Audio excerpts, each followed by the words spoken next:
And here we go now with our good buddy Steve Phillips, and he just heard our little brushback with Alana and myself, and he takes a little exception with Milwaukee. He's going to bring up the Hader trade that fouled them up.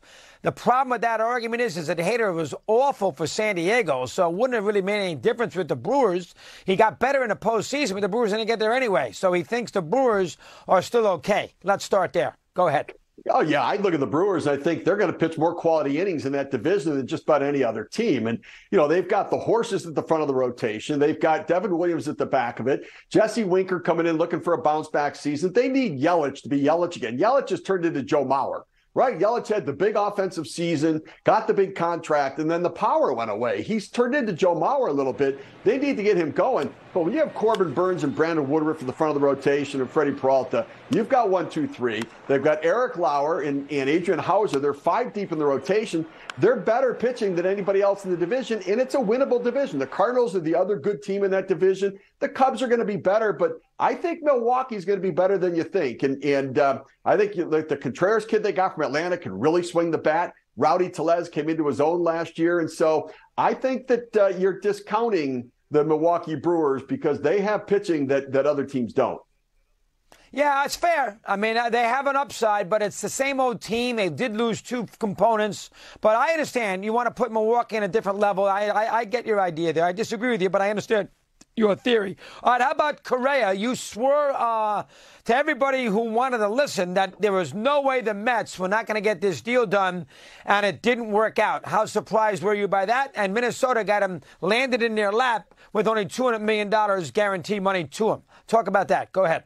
Yeah, so look, I mean, I think that the Mets' appetite, the level of risk that they're willing to take on was at a certain threshold. And I think that and I think we did talk a little bit about this. I mean, here's the thing. Not only did the Giants make a judgment about Correa's health and the Mets made a judgment, but so did Correa. Because if Carlos Correa believed that his health wasn't a question, then he would have taken the Mets deal and maxed out at $315 million instead of maxing out at $270 million. And so, if it really wasn't an issue and if it was something he absolutely wasn't concerned about, he would have just said, fine, you can build in whatever mitigating the risk you want, whatever clauses you want. I'm going to stay healthy. I'm going to go out and produce. He didn't make that judgment himself on it. And so he took the bigger guarantee on the front end. $42 million over the first 6 years. But he would have made that up from the Mets and earned another $45 million on top of it. And he chose not to do that, which I thought was an interesting evaluation of Correa on his own health moving forward.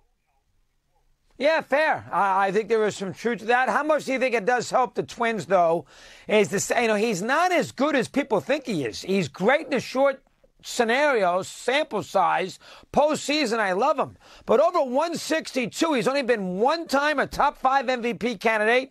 He doesn't play 160 games. I mean, really, last year he had 25 homers and 60 RBIs, and everybody loves him.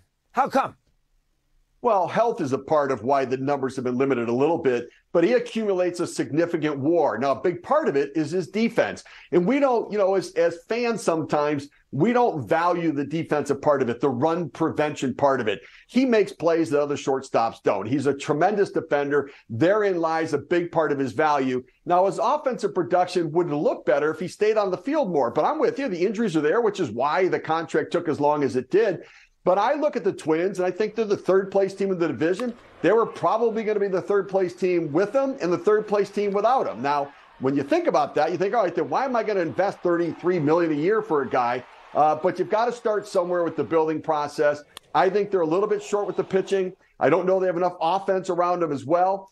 They've got a lot of young players they're counting on. But, the fact that a smaller middle market, lower middle market team made a big bid and is trying to go for it, I love that part of it in the game right now, that the expanded playoffs have given teams the motivation to go, and the Phillies showed everybody that even if you're the third wildcard team, you can go to the World Series. And so I'm with you. I don't think they can make some better. Well, it doesn't make it better than last year. They had him last year, but he's a great player. He's they've got some depth now to trade and maybe add to the pitching staff, but I still see them as the third best team behind the Guardians and behind the White Sox. Will anybody take a run at Trevor Bauer?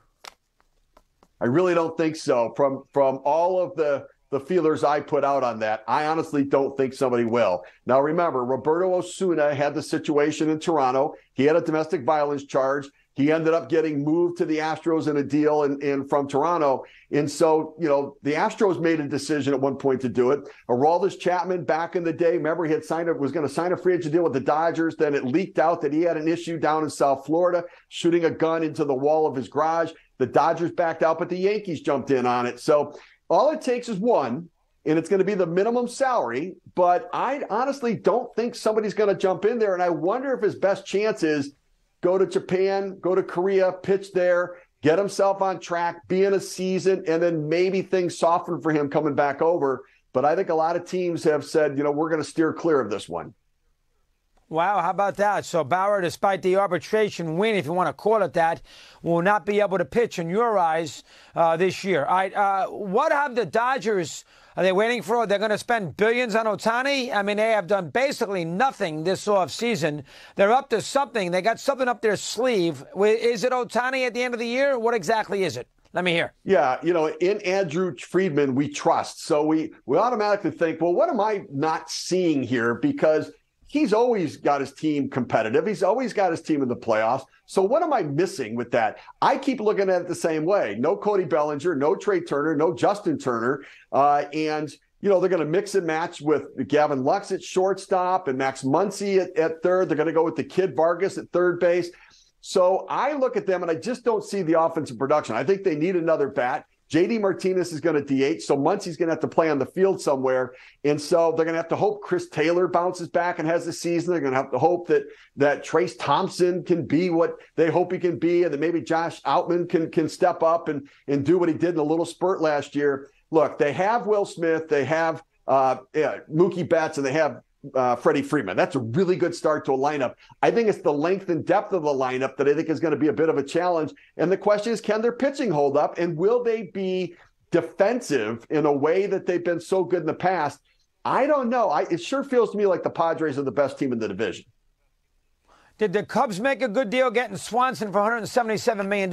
He's not a franchise player. He's a good player on a good team. But I don't know if you build your ball club around him, and they paid $177 million for that opportunity. Your take on that? Yeah, I do. I like the deal. Look, here's the thing. Of the four shortstops that were free agents, Correa, Bogarts, and Turner, and Swanson had the highest WAR last year. He is an outstanding defender, Chris. And he's a clutch hitter. Every time the Braves seem to need to get a big hit, Swanson was the guy at the plate, and he came up with the big hit. So I think that he's a better player than some of the numbers indicate. Look, he's not the superstar aircraft carrier, but he's a guy you can win a championship with, and he's going to be consistent. He's a leader on a team, and he's the cheapest of the four. So I look at it and think they've made a really good deal because he actually outperformed the other three guys in the 2022 season. Yeah, I think Swanson's good on it when he's got a very good team around him. This is an okay team.